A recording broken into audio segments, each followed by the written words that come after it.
vamos a hacer la clase que quedó pendiente, que va a tratar sobre lo que es la farmacología del aparato respiratorio y en particular lo que es el manejo del asma. Bueno, en la última edición de su texto, en este capítulo involucran con bastante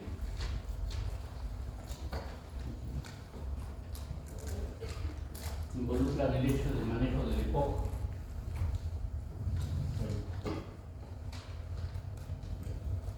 Hay algunas aproximaciones allí como agentes broncodilatadores que no los estamos considerando para la siguiente clase, pero que vale la pena darle una leída de todas maneras por cuestiones ya de complementación de lo que hoy día vamos a avanzar.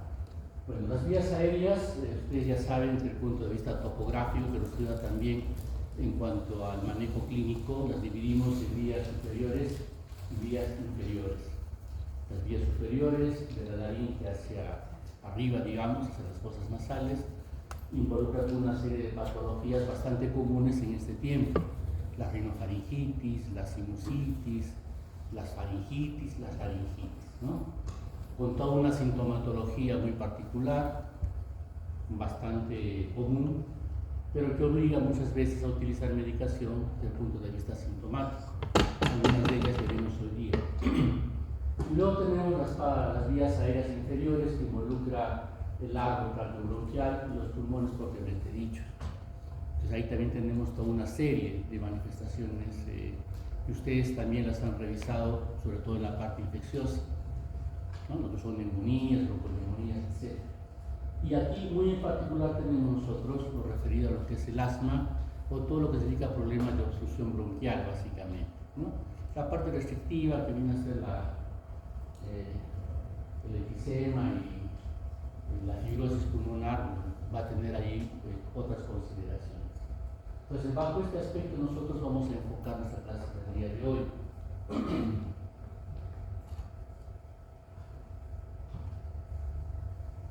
Bien. Y con respecto a la fisiopatología, la resumiremos en lo siguiente. En primer lugar, lo que es la tos, síntoma primordial de lo que son problemas de vías respiratorias, ¿no es cierto? Es un reflejo en el cual se genera una alta presión de aire que luego será expulsada con bastante violencia. En este aire expulsado van residuos de moco y otros que se van a generar pues, principalmente o en problemas infecciosos, inflamatorios o problemas irritativos, ¿no? En este reflejo de la tos participan vías aferentes y eferentes y el centro de la tos, ¿no es cierto? Las vías aferentes se van a encontrar localizadas, entre otras, en todo lo que es la vía aérea, ¿no? Desde la nariz hasta las partes más profundas de la vía respiratoria, incluyendo la pleura. Por lo tanto, ante el síntoma de tos, nosotros tenemos que discernir más o menos dónde es el origen y a partir de allí donde podríamos enfocar mejor el manejo correspondiente. El centro de la tos se encuentra pues, en el tallo cerebral. Aquí participan diferentes receptores. Muy en particular vamos a tener en cuenta los receptores que involucran opioides, ¿ya? Y muchos de los derivados antitusivos van a estar enfocados precisamente en ese punto de acción. El reflejo de la tos empieza con una inspiración profunda y termina con una expiración con la glotis cerrada, lo que genera pues una alta presión, como dijimos, que genera una corriente de aire violenta que expulsa material extraño fuera de las vías aéreas. Hay que diferenciar, entre otras cosas, de la tos, que puede ser productiva y no productiva, ¿no? La tos productiva involucra la producción de secreciones, de flemas. Típico de un proceso de bronquitis es la presencia de tos. Dentro de las bronquitis infecciosas, lo más común es que se empiece con una tos seca, irritativa, y conforme el cuadro se va instalando, pasamos a una tos productiva. Entonces aquí tenemos que juzgar el uso conveniente de los antitusivos y expectorantes. La tos asimismo es un síntoma principal de lo que es el asma bronquial. Pero esta tos propia del asma bronquial evidentemente no la vamos a manejar con agentes antitusivos, lo que obliga entonces a considerar que el asma, por definición entonces, involucra una enfermedad de múltiples causas, es heterogéneo, que se caracteriza por la inflamación de las vías aéreas inferiores, bronquios, para abajo. Es una inflamación crónica. La historia del asma involucra un tiempo en el cual ya uno en la historia puede encontrar meses de evolución. Es definida por la historia de síntomas como sibilancias, dificultad para respirar, opresión en el pecho y tos, ¿no? Vean que los síntomas pueden presentarse todos, algunos involucran de esta manera que el diagnóstico diferencial tengamos que hacerlo suficientemente finos. No ha habido más de un caso, por ejemplo, en el cual un niño era considerado como asmático, pero lo que en realidad tenía era reflujo. Y esos cuadros nocturnos de tos y dificultad para respirar, disnea, eran manifestaciones del reflujo, ¿no? Entonces hay que tener bastante amplitud de criterio cuando uno evalúe y no dejarnos de llevar por lo que aparentemente es lo más evidente, ¿no? Estos cuadros, estos episodios varían en el tiempo e intensidad, y lo que caracteriza además es una limitación variable del flujo de aire expirado. Es uno de los elementos que nosotros tenemos para evaluar también ante una sospecha, es un medidor de flujo, no necesariamente una espirometría. Entonces esos aparatitos son los que lo hacemos soplar y vemos hasta dónde se extiende la fuerza del aire expirado. Entonces ese sea también un elemento que nos puede ayudar para ir llegando al diagnóstico de asma. En la fisiopatología del asma entonces encontramos un cuadro obstructivo de las vías bronquiales. Es una obstrucción reversible, ocasionada por contracción del músculo liso bronquial, pero además hay edema e hipersecreción de la mucosa. Los componentes entonces son importantes tenerlos en cuenta, no solamente el aspecto constrictivo, sino la edematización y la producción de moco. Y diversos factores pueden ocasionar la exacerbación: frío, presencia en el aire de humo, del cigarrillo, de braseros, de cocinas de leña, etcétera, etcétera, dependiendo del lugar donde pueda estar viviendo el paciente, ¿no?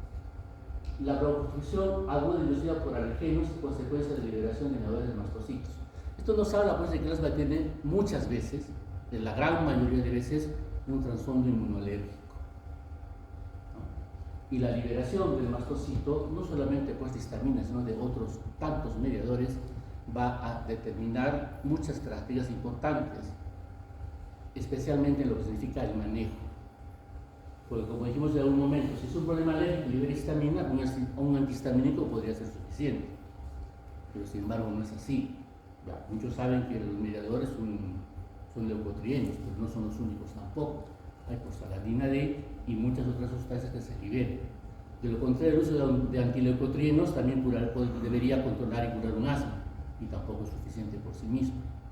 ¿Okay? Hay de por medio entonces un cuadro inflamatorio que hay que manejar adecuadamente. Los AINE pueden también causar obstrucción aguda de la vía aérea en algunos pacientes por un mecanismo no dependiente de inmunoglobulina E. Bueno, eso nos lleva a pensar en la vía de la lipoxigenasa, entre otras, ¿cierto? Otros estímulos como ejercicio, aire frío, irritantes inespecíficos pueden causar obstrucción aguda de la vía aérea. El asma por ejercicio, por ejemplo, ¿no? Es un cuadro relativamente común. El paciente está normal, pero cuando hace ejercicio viene la crisis asmática, o la crisis de obstrucción bronquial, o el síndrome de obstrucción bronquial, como también se le puede denominar. Entonces, allí tenemos diferentes formas de poder abordar el problema. La intensidad de la respuesta a los estímulos se relaciona con la inflamación subyacente. Entonces, ¿esto qué significa? Que detrás del manejo del espasmo, evidentemente, el manejo de fondo es en realidad el control de la inflamación. Y esto va a dictar entonces el manejo propio de lo que es el asma. Y allí nosotros tenemos que vencer la resistencia de más de no diré paciente, porque siendo jóvenes o pequeños, el problema no son los papás, debido a ideas que muchas veces no son correctas. simplemente para remarcar por mencionar anteriormente, estructura histológica bronquial, ¿no? Y cómo en el asma, bajo diferentes condiciones, como puede ser infecciones o alergia, se desencadena el cuadro correspondiente, ¿no? Hay una remodelación en la estructura bronquial, hay un crecimiento de las células musculares lisas, una hiperplasia, hay un mayor desarrollo de las glándulas correspondientes, hay una edematización de la mucosa, la producción de moco, etcétera, etcétera, ¿no? Con diferentes componentes inflamatorios que van a estar ahí jugando parte.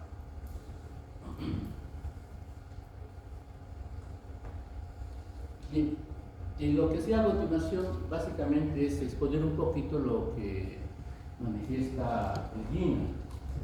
El GINA, cuando no haya aparecido en 2024 todavía, sigue vigente del año pasado, es la estrategia global para el control del asma. Es el elemento base internacional en base al cual todos los programas de control o protocolos de control de asma se basan. Los Estados Unidos, Europa y también los locales, evidentemente, ¿no? Entonces, en su documento, que también son como 150 hojas más o menos, entonces involucra que el manejo va a depender, en primer lugar, de la edad. Si son jóvenes o adolescentes y adultos, si son niños entre 6 y 12 años, si son menores de 5 años, por ejemplo, ¿no?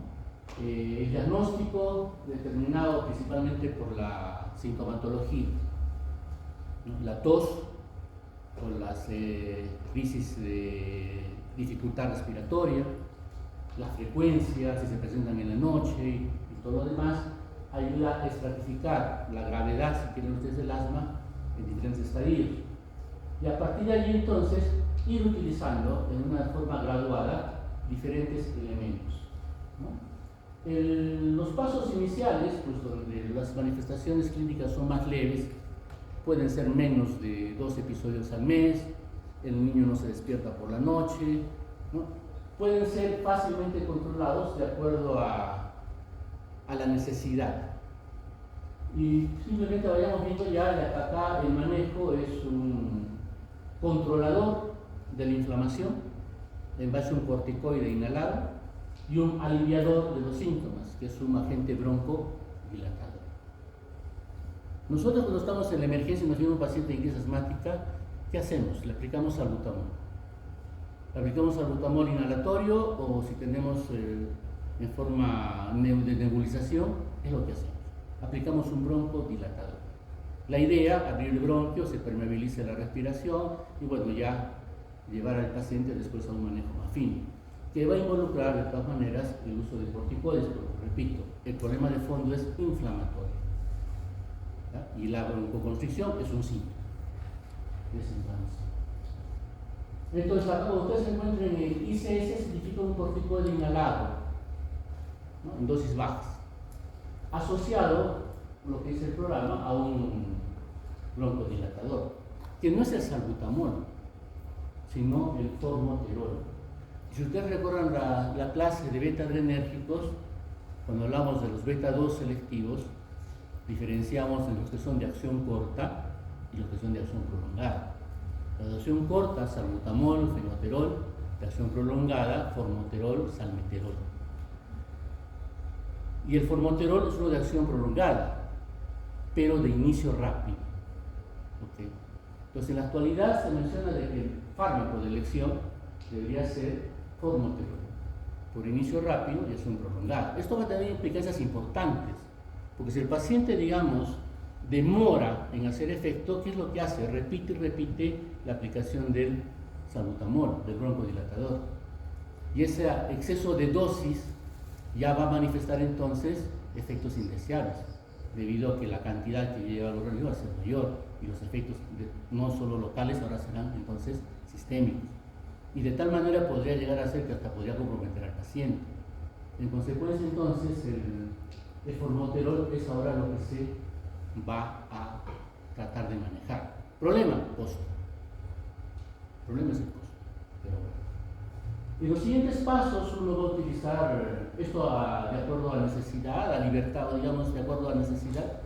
Si tiene en la noche ya le hace usted y si no, pues bueno.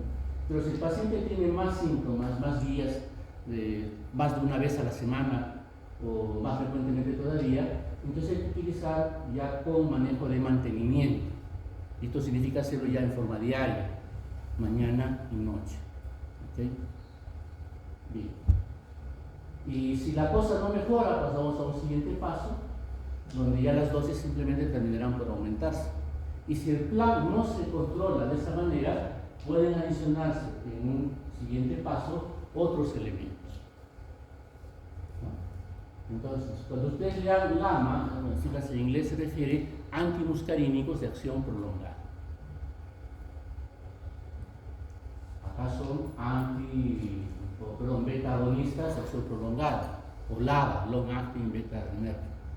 ¿No? Acá son LAMA, antimuscarínicos de acción prolongada. Entonces asociamos ya al agente beta agonista, le podemos asociar un antimuscarínico. Si hablamos de acción prolongada, ¿nos referimos a quién? ¿Al hipotropio o al tiotropio?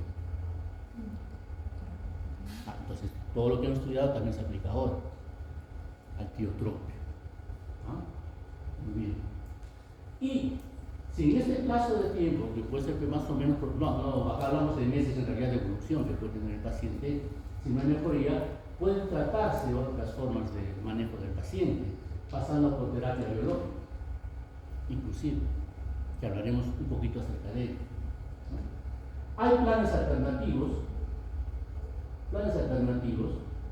¿no? En un principio pueden utilizar lo que usualmente hacemos nosotros, corticoide inhalado más un beta bloqueador, un beta agonista de acción corta, como el salbutamol. ¿No? Luego las terapias de mantenimiento, se pueden luego utilizar bajas dosis de beta adrenérgico de larga acción, como sería por el formoterol o salbutamol, a escoger allí, y utilizando como rescate, si acaso es necesario, salbutamol.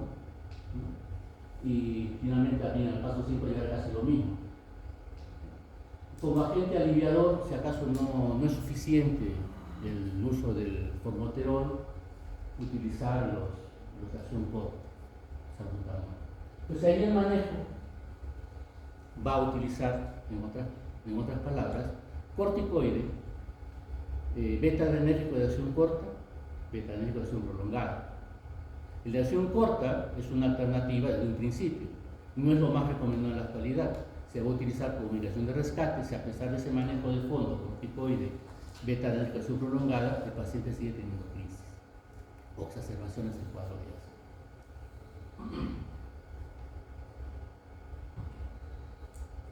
Esto es lo mismo, de otra manera. ¿Qué sucede cuando hablamos de niños de 6 a 11 años? Porque el otro era de niños mayores y adultos. Entonces, acá el enfoque es básicamente el mismo. Se va a utilizar los corticoides inhalados, se puede utilizar los beta de acción corta, se puede utilizar la acción prolongada en algún momento, pero vemos que es acá que se va a utilizar otros elementos en la parte inferior. Se va a utilizar los antagonistas de leucotrienos. Los antagonistas de leucotrienos se utilizan en niños, no en adultos. La indicación es para niños, no para adultos. En ninguno de los pasos que hemos visto anteriormente no hemos visto que se utilicen estos, pero sí para niños, esa es la indicación principal. ¿No? En algún momento entonces, si no hay un buen manejo, un buen control, se puede añadir también un antimuscarínico, ¿no? El tiotropio de acción prolongada. Entonces, la única variación, digamos, en relación con el adulto es que en el niño, dentro de las medicaciones alternativas, vamos a tener los antagonistas del leucotrieno. Y en el paso 5 tenemos también la posibilidad de manejo biológico. ¿Y qué podemos utilizar como manejo biológico? Antiimmunoglobulina E, tomando en cuenta que la mayor parte de casos es más son índole alérgico. Vamos a utilizar un anticuerpo contra el receptor de antileucina 4. O vamos a utilizar interleucina 5, que son interleucinas inflamatorias que funcionan dentro del proceso del asma. ¿No? Entonces, es posible utilizar eso. ¿Cuál sería el problema? El problema básicamente acá es que el tratamiento es demasiado oneroso. Pero bueno, existe para aquellos casos que son altamente difíciles de controlar.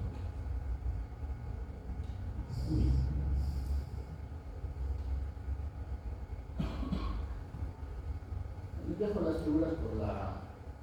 En algún momento las pueden necesitar en su siguiente aportación,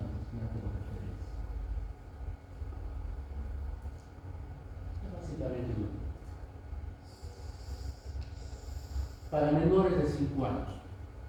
El programa, si no me equivoco, en nuestro medio no considera asma para menores de 5 años. Lo llamas como síndrome de hiperreactividad bronquial, ¿no? Pero el manejo es básicamente el mismo, ¿no? Los pasos 1 son preventivos o son ocasionales el uso. Como pueden ustedes considerar un uso intermitente si el paciente está con una enfermedad viral, un resfrío. Sabemos que los resfríos, infecciones virales de vías aéreas superiores, sensibilizan al paciente asmático para que pueda más fácilmente desarrollar crisis asmáticas. Pues evidentemente allí puede valer la pena manejar cierto curso preventivo. Cuando ya se establece la exacerbación o el cuadro correspondiente, dosis corticoides inhalados en dosis bajas, dosis de corticoides inhalados. El manejo, repito una vez más, es en base a corticoides. Los corticoides tienen toda una historia de sus efectos iniciales. En el capítulo correspondiente de una lo describe, le da todo un espacio suficiente al respecto. Vale la pena leerlo, aunque el tema en sí lo vamos a revisar mejor cuando hablemos de glucocorticoides propiamente. Pero ya enmarcado en el manejo de las horas, vale la pena darle una leída. Conforme, digamos, no se controla satisfactoriamente, pasamos a pasos donde progresivamente utilizamos o mayores dosis o utilizamos otros elementos como los bloqueadores de leucotrienos, ¿no? O inclusive llegar al uso de corticoides de uso sistémico. Lo ideal es manejar los inhalatorios, debido a que la dosis baja involucra menor número de efectos indeseables. La elevación de la dosis debería ayudar a controlarla. Hablo siempre en vía inhalatoria. Pero cuando esto aún no es posible, entonces hay que utilizar los corticoides sistémicos. Y ahí ustedes encontrarán una serie de estudios también entre qué es lo mejor utilizar. O utilizamos prednisona, otros utilizan dexametasona, y tienen sus razones farmacodinámicas y farmacocinéticas para poder elegir uno o manejar el otro. Bien, entonces, en resumen, digamos, lo que ustedes han visto, el manejo del asma es básicamente con agente antiinflamatorio, que sería el corticoide como principal elemento. Dentro de estos antiinflamatorios podemos señalar a los antirreceptores de leucotrienos, a los antileucotrienos, ¿no? Porque también son mediadores en el proceso inflamatorio propio del asma, y luego los broncodilatadores, como elementos que van a aliviar el espasmo. Entonces, sus principales indicaciones de broncodilatadores, tratamiento de síndrome de obstrucción bronquial en el niño menor de 5 años y el asma. Van a ser principalmente los beta-2 agonistas, pero también tenemos anticolinérgicos como el ipatropio y acá faltaría el diotropio. ¿Okay? Y en nuestro medio todavía tenemos el uso popular, diría yo, más que nada, más que ya de manejo, digamos, médico común, a las glipizantinas. Todavía cuando yo era interno, digamos, el uso de los beta bloqueadores, no, de los beta agonistas, perdón, no era todavía muy difundido. Y lo que uno utilizaba era adrenalina subcutánea, y si el paciente no reaccionaba, se utilizaba la aminofilina endovenosa. Posteriormente, al medio internado ya llegó el salbutamol, el fenoterol para aplicar la nebulización. Años después ya aparecieron los inhaladores y todo ello. Ya bastante tiempo. En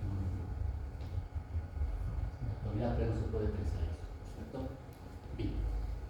Cloxación corta, salbutamol, fenoterol. Esto recasa un cuadro que repite lo que hemos visto anteriormente, no es diferente, salvo algunos detalles más que hemos ampliado acá, ¿no? Formoterol y salmeterol. ¿Por qué el formoterol es el que ahora se propugna como elemento para la crisis? porque no solamente efecto prolongado, sino también efecto rápido. Y repito, la ventaja de esto es que por efecto rápido se puede controlar el espasmo, por efecto prolongado no se necesitaría de hacer más PAFs en las siguientes 12 horas. Lo cual, cuando no utiliza un salmeterol o salbutamol, son a veces situaciones que no se pueden controlar. Es más, muchos pediatras, inclusive de primera instancia, dicen: lo común es hacer 1 o 2 puffs, dependiendo de la niña, 2 puffs lo común, ¿no es cierto? Hágale 3 y a la hora le repite. Usted va a notar que el niño va a estar temblando, va a estar con taquicardia, no se preocupe. Primero deben abrirse los bronquios. Bueno, algunos pediatras han hecho ese manejo, no sé si lo seguirán haciendo. Digamos, eso puede traer consecuencias importantes.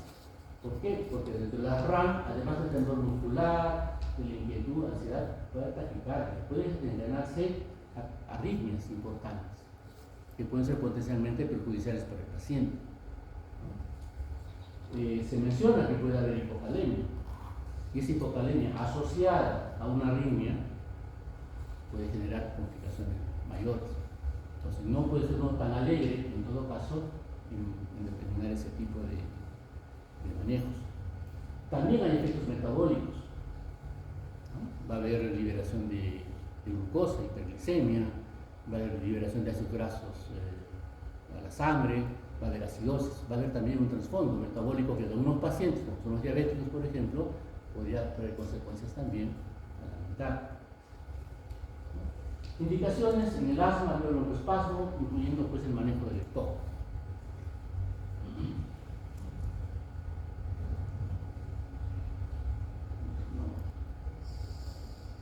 Han dado sus recetas, puede servir. Bien. Entre los elementos más novedosos que ingresaron entonces para el manejo están los antagonistas de receptores de leucotrienos.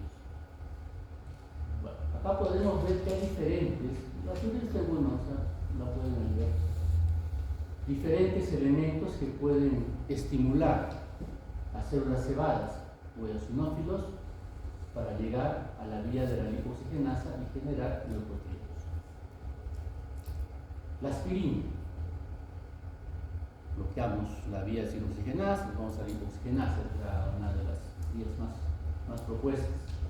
El ejercicio, alergias, aire frío, mediadores como el pafaceter, el dióxido de azufre, elemento presente en los gases contaminantes que están actualmente en nuestro medio, en los humos que salen de los automóviles, etcétera, etcétera.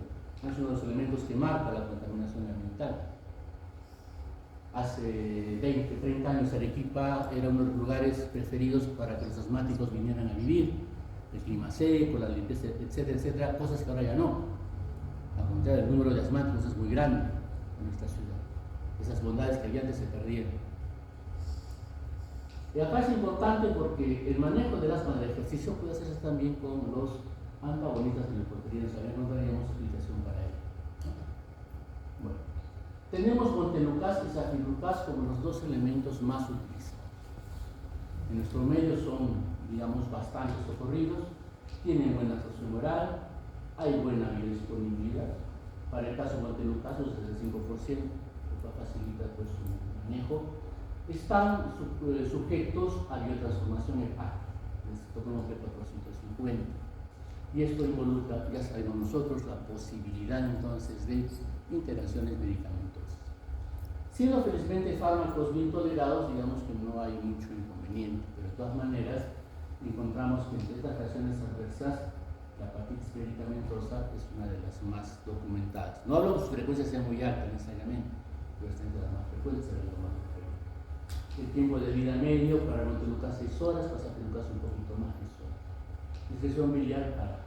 Bueno, teóricamente entonces el bloqueo de los receptores de leucotrieno tipo T1, porque a eso vamos, lo que hacen montelukast y zafirlukast es bloquear receptores de tipo T1, disminuiría el exudado plasmático, ¿no? La edematización y todo lo resultante en la mucosa bronquial, disminuye la secreción de moco, alivia la broncoconstricción y también disminuye la la invasión por los eosinófilos, ¿no?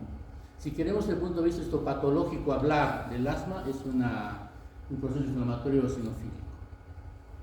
Por eso en algún momento, cuando se habló pues, de los antagonistas de receptores de histamina, los anti-H4 podrían tener aquí un papel, porque evitarían esa migración, ¿cierto? Si nosotros consideramos pues, de que en el asma el principal mediador son los leucotrienos, ¿por qué estos que tenemos a la mano no lo controlan? Si fuera así, debería ser la medicación por excelencia, ¿no es cierto?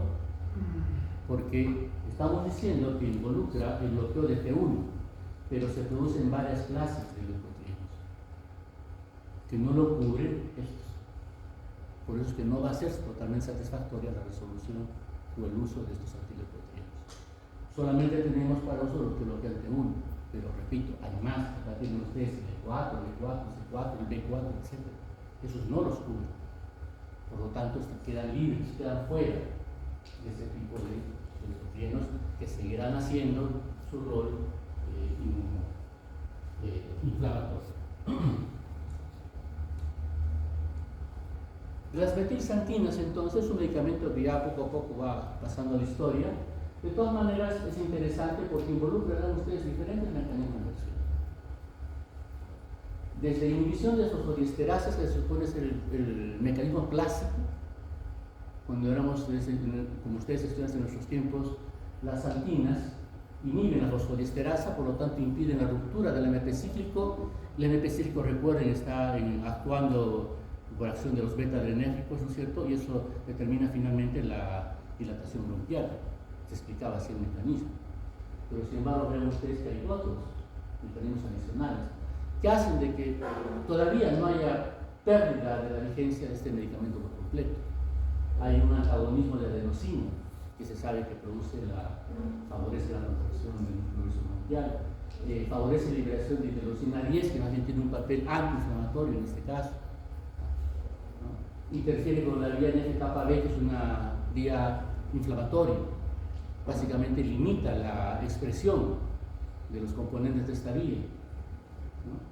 Promueve apoptosis de eosinófilos en neutrófilos, ¿no? La acumulación de eosinófilos en la mucosa bronquial tiene que ver, entre otras cosas, con una disminución de su eliminación, de su apoptosis. Sobrevive más tiempo. Ahí las metilxantinas también podrían actuar de esta manera. Activación de la lisina acetilasa, que tiene que ver con mecanismos de expresión genética y también de control de reproducción celular. Entonces, hay varias otras maneras en que podrían participar. El texto los describe de manera interesante. Unos dependen de la dosis, otros dependen de la dosis, ¿no? Pero bueno, están ahí jugando un papel importante. El uso de la teofilina siempre fue un poco delicado. Si bien es un fármaco que se absorbe muy bien, antes inclusive venía en unos artificios de plástico llamados refiolas, ¿no? Eran pequeños dispositivos de plástico contenían un poquito de la teofilina y por vía rectal se aplicaba como pequeños endemitas, digamos de 5 mililitros, 6 mililitros, especialmente para los nenes. Se les aplicaba y les cortaba por la luz nocturna, que era lo que más preocupaba a las mamás de repente, ¿no? Eso habla pues, de su buena absorción, de su buena biodisponibilidad. Pero cuando uno estudiaba más o menos el manejo de las dosis, porque buena parte del efecto de la teofilina depende pues, de sus concentraciones plasmáticas adecuadas, hay variaciones importantes a lo largo de la edad. ¿Por qué? Porque muchas veces depende del manejo que hace el citocromo al respecto. Y por otro lado tenemos varios factores que van a intervenir en este citocromo en particular. Entre ellos, por ejemplo, el humo del cigarro. Se sabe que muchos niños o pacientes asmáticos tienen de por medio hogares donde el papá fuma o no hay fumadores, o en todo caso hay humo en la casa, ¿no es cierto? Entonces eso involucra de forma indirecta en el fumador pasivo, digámoslo así, involucra pues que haya diferentes formas de que se exprese la actividad de ese citocromo. La edad también es otro factor importante. Todo eso determinaba manejos especiales con respecto a la dosis. La dosis a utilizar en niños era más alta que en los mayores. En los mayores, por ejemplo, uno se puede utilizar al revés, ¿no? En los niños menos, en los adultos más, pero no, en este caso es diferente. ¿Okay? Entre las ramas de la teofilina, náuseas, vómitos, cefalea, digamos cosas bastante comunes. Puede haber diuresis, un efecto bastante conocido con las santinas, ¿no? Favorecen la diuresis. Pero acá tenemos un elemento importante, arritmias. No ha sido raro que cuando se manejaban pacientes que llegaban a utilizar la aminofilina, si entraban a un problema asmático un poquito grave, pudieran fallecer de problemas cardíacos. Entonces el uso, digamos, excesivo o mal hecho de la aminofilina, que era la forma que se administra por vía, la forma de teofilina que se administra por vía endovenosa, podía conducir a arritmias, inclusive muerte casi.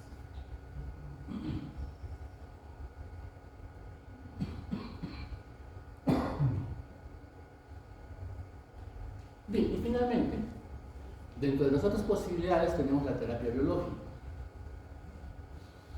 En este caso, tengamos en cuenta que si es una enfermedad inmunolérgica, una clona de linfocitos B generará las inmunoglobulinas C, que se van a fijar por los diferentes elementos y van a determinar las exacerbaciones, ¿no?, en el cuadro bronquial, y determinar también todo el aspecto crónico inflamatorio que trae consigo. Entonces, uno de los abordajes es qué cosa. Si el paciente es un paciente alérgico que tiene excesiva inmunoglobulina E, pues bloquear la inmunoglobulina E. Y para eso el anticuerpo es el omalizumab. Entonces se utiliza este anticuerpo para bloquear la inmunoglobulina E.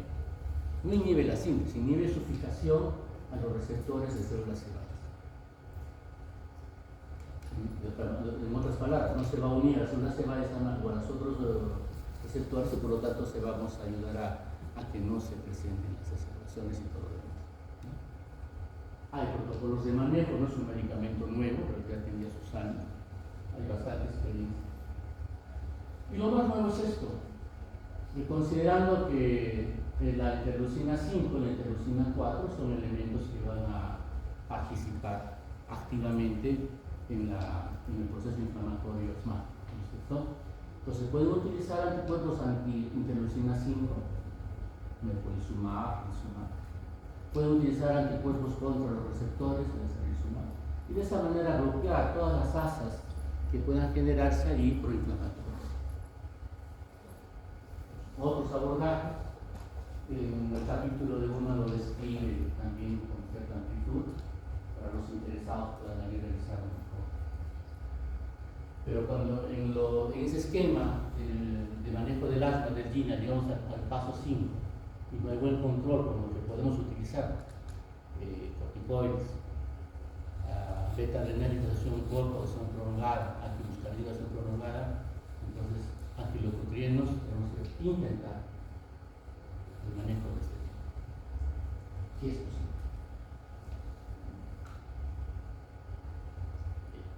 Pasemos ahora a aspectos más comunes.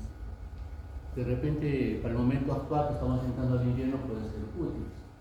Para las conformaciones en el aparato respiratorio, vamos desde descongestionantes nasales, pasando por antitusivos, mucolíticos, expectorantes, broncodilatadores, que ya lo hemos mencionado, no vamos a decir mucho. Muchos de estos fármacos ya los hemos mencionado, simplemente va a ser un breve recuerdo. Los descongestionantes nasales, de acción tópica, de acción sistémica, ¿no?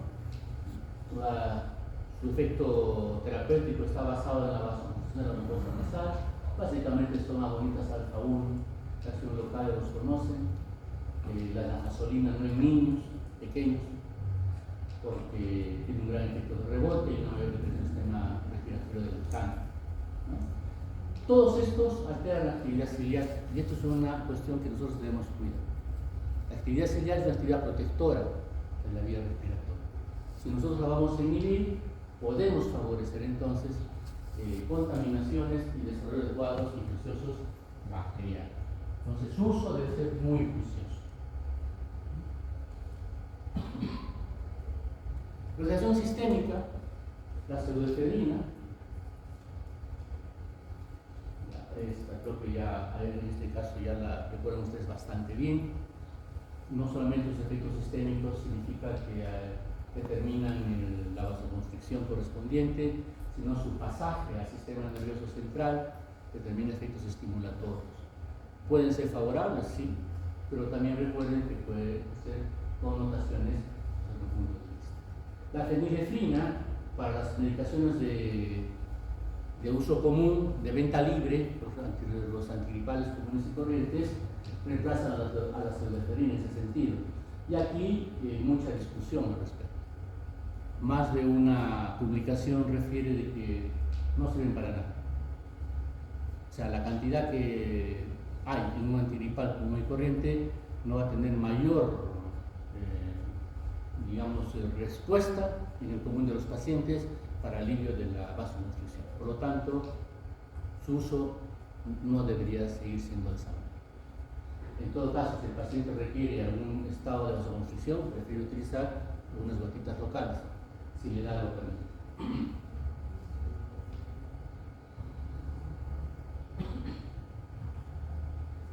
Bien, la tos, ¿no? Algo hablamos de la tos. Bueno, en el centro de la tos, en el núcleo del tracto solitario, se pueden ver acá, diferentes fibras, aferencias, el nervio vago, el glosofaringe, etc. Involucra participación de diferentes receptores urinérgicos, de NMDA, opioides tipo 1, neuroquinina tipo 1 y otros canales de calcio dependientes de voltaje. En la vía aérea propiamente dicha tenemos otros elementos que pueden ser blancos, farmacológicos. Nuevamente los receptores de urinérgicos, tenemos receptores de voltaje transitorio, otros de voltaje de sodio, canales de calcio también, como elementos entre los cuales uno puede intervenir para control de la tos. A pesar de las posibilidades, entonces, nosotros debemos diferenciar los antitusivos en dos grandes grupos. Los de acción central, que van a tener pues utilidad en las inmediaciones del centro de la tos o las vías aferentes, ¿no? Y los de acción periférica, tratando de disminuir la sensibilidad de los receptores que finalmente se comunican, las vías aferentes que se comunican con el centro de la tos.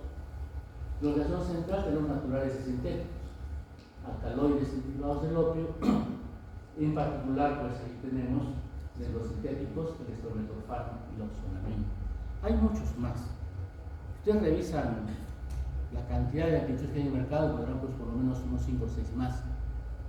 Pero todos tienen trasfondo cierta derivación de derivados de tipo opioide. Oxonamina es básicamente un fármaco antihistamínico. De acción periférica de emulsientes significa que son fármacos que se van a pegar en las mucosas inflamadas, o sustancias mejor, que se van a localizar en la mucosa inflamada. De esa manera van a aislarla, como quien dice, del medio, disminuyendo su sensibilidad. De esa manera evitar el reflejo de la tos. Puede haber anestésicos locales. Hay formulaciones donde en forma de spray uno lo aplica, por ejemplo en la mucosa faríngea, y eso ayuda también a disminuir la sensibilidad de esa tosecita tan molesta que puede haber, pasando por pastillas que uno disuelve en la boca, ¿no? O colutorios, uno se enjuaga en enjuagatorios, largas, etc. Y luego tenemos expectorantes, ¿no? Ya mencionaremos más luego exactamente cómo funciona.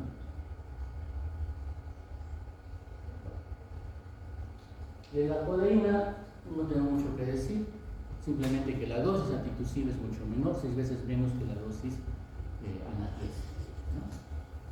El jarabe contiene 10 a 15 miligramos por 5 mililitros de codeína, que es la forma en forma genérica, como también las diferentes formas comerciales lo pueden encontrar.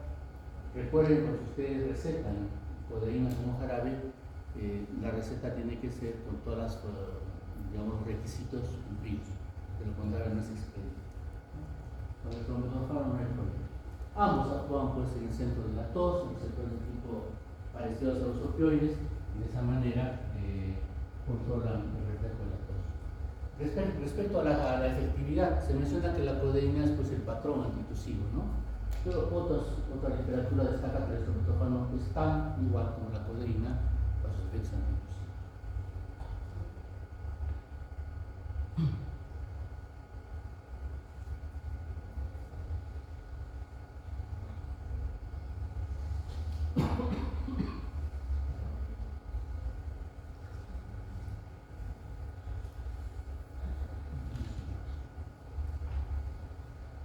agentes mucolíticos, como su nombre lo dice, destruyen el moco, hacen que este sea menos viscoso, por lo tanto más fácil de eliminar. Bien, en el proceso bronquial, vamos a ponerlo de esa manera, la irritación de la vía aérea genera en primera instancia una tos seca. Conforme el proceso irritativo se instala, comienza a producirse moco. Este moco inicialmente sale espeso, viscoso. Su eliminación es también dificultosa, lo cual genera tos. Y al generar tos, estamos dentro de un síntoma que deberíamos querer eliminar. Entonces, ahí viene la decisión. ¿Le doy un antitusivo para que no genere tos a costa de retener las secreciones que buscan ser expulsadas? ¿O le doy un agente que ayude a destruir o disminuir la viscosidad de las secreciones, que facilite la eliminación y por lo tanto el esfuerzo de la tos sea menos fastidioso? ¿Cierto? Por eso es que no deben juntarse en una formulación un antitusivo o un mucolítico o expectorante. O le da uno o le da el otro, pero no los dos a la vez, ¿no? Eso en teoría. En la práctica, ustedes tendrán que decidir.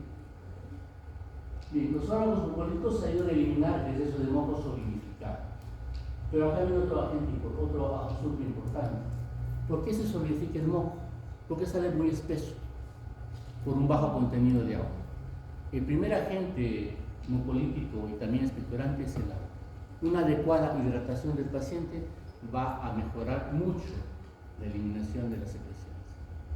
Entonces, el uso de un agente mucolítico pasa también por una adecuada hidratación del paciente. Están conformados, entre otros, por agentes que tienen propiedades proteolíticas que ayudan a romper los enlaces de sulfuro que están enlazando a diferentes cadenas de mucoproteínas que están presentes en la mucosidad. Ahora, dentro de estos tenemos tres clases: la bromexina, el ambroxol y la N-acetilcisteína.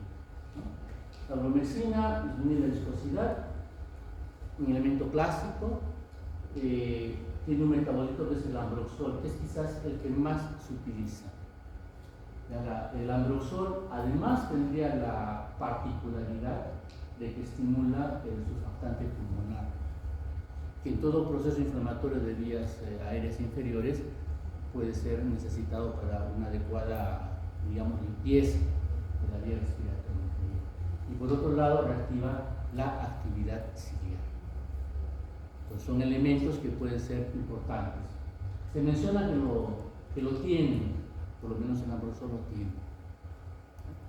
Bien, el N-acetilcisteína es muy popular en los tiempos actuales. Ha sobrepasado al uso de los anteriores. Por sus enlaces de sulfuro que tiene, ayuda a romper los que están interconectando las cadenas de moco. Al romperlas, entonces el moco se hidrata mejor, disminuye viscosidad, se elimina de forma más adecuada. Además, la N-acetilcisteína, por su mismo componente en sulfuro, tiene propiedades antioxidantes, lo cual puede ser importante en los procesos infecciosos inflamatorios de vías aéreas. Además, es antídoto de intoxicaciones con paracetamol. Ahora, regresemos al caso del paciente con asma. El paciente con asma produce mucho moco. Lo hemos visto en su fisiopatología por pirguas. ¿Qué hacemos con el moco que produce el paciente asmático? Lo dejamos ahí, lo hidratamos, le damos un mucolítico que puede ayudarle. Es factible. Es factible. ¿Le puedo dar cualquiera? No. Y contra el mucolítico que no está, o que debe tenerse cuidado por lo menos, cuando damos a un paciente asmático, es la acetilcisteína. La elección sería la bromexina o el ambroxol, pero no la acetilcisteína. ¿Por qué? Se ha visto que se asocia más con exacerbaciones en los espasmos bronquiales. Evita.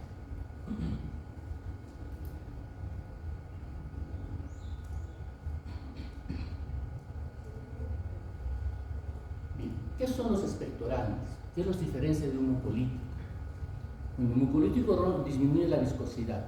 El expectorante aumenta el volumen de las secreciones bronquiales o favorece los mecanismos que estimulan su eliminación. ¿Okay? Eso es un expectorante. Aumenta las secreciones. Al aumentar las secreciones supuestamente las hará más fluidas, menos difíciles de eliminar, y con esto el paciente encontrará alivio de la tos. También dicen que es porque al producirse más secreción menos viscosa, ayuda a tapizar, digamos, la mucosa bronquial o la mucosa de vías respiratorias, y de esa manera también disminuye la sensibilidad a los estímulos que puedan despertar la tos. Tal o no como sea, las secreciones no se secan y no congestionan las vías respiratorias. ¿Qué podemos considerar como expectorante? Agua, soluciones salinas en el oso, para empezar. La nebulización cumple un papel interesante. No solamente porque es una forma de proporcionar el agente antiinflamatorio o broncodilatador, sino porque también humecta y favorece la eliminación de las secreciones en toda la vía aérea, ¿no? Entonces, a considerar. El expectorante es el más antiguo utilizado en algunas sales, como yoduro de potasio y cloruro de amonio. Ya creo que muy poco lo vamos a encontrar en formulaciones. Antes eran bastante comunes en muchos jarabitos para la tos. Lo que sí es el elemento más reconocido es el guayacolato de glicerina. Ese es el elemento expectorante por excelencia, si quieren ustedes. También se denomina guaifenicina. Es un agente expectorante de acción refleja. Esto es, no actúa directamente en la vía respiratoria, actúa a nivel de la mucosa gástrica, estimula ahí terminaciones que por aferencia vagal van a estimular la secreción mucosa en la vía respiratoria. Esa es la acción refleja. Y acá viene buena parte de lo que mencionamos hace un momento. Muchas formulaciones de uso popular utilizan combinaciones de dextrometorfano más guayacolato de glicerina. Es un antitusivo, un expectorante. Si doy antitusivo, evito la expectoración. Pues porque lo doy. Si estoy pensando que el mecanismo de la tos es una irritación favorecida por la secreción muy viscosa, disminuida o ausente, y juzgo que favoreciendo la misma disminuye la tos, para que le antitusivo. Vemos que allí en su momento habrá que juzgar. Estas formulaciones combinadas seguirán siendo utilizadas en el mercado. La tendencia actualmente es utilizar lo que se llama medicaciones de dosis unitarias. ¿Qué son las dosis unitarias? Que ya no se aceptarían, mejor dicho, combinaciones de medicamentos. Y es más, en la práctica han desaparecido muchas. Por ejemplo, era muy común utilizar formulaciones que combinaban analgésico más un relajante muscular, tanto por vía oral como por vía parenteral. Ya no se encuentran. Tienen que darlas ustedes por separado, o en tabletas o en forma parenteral. Entonces, de esa manera, ¿qué ventaja puede tener? Evitar excesos y producir efectos indeseables. Son las indicaciones más apropiadas para este tipo de dosificación. Pero en estos casos nos evitarían pues, efectos contradictorios. Pero bueno, en algunos casos esa combinación puede ser apropiada. En este caso, evidentemente, la verdad que parece que no. Y es más, ustedes encontrarán formulaciones, todavía existen en el mercado, porque debería haber desaparecido, donde igual se utilizaba la codeína más expectorantes. Pues encontramos siempre esa contradicción. Pues el abordaje del paciente, más que el uso protocolizado de memoria, debe ser siempre un uso juzgado. En cuanto a la fisiopatología de lo que el paciente pueda presentar, pues eso es su diagnóstico, y lo que ustedes encuentren y el manejo del paciente.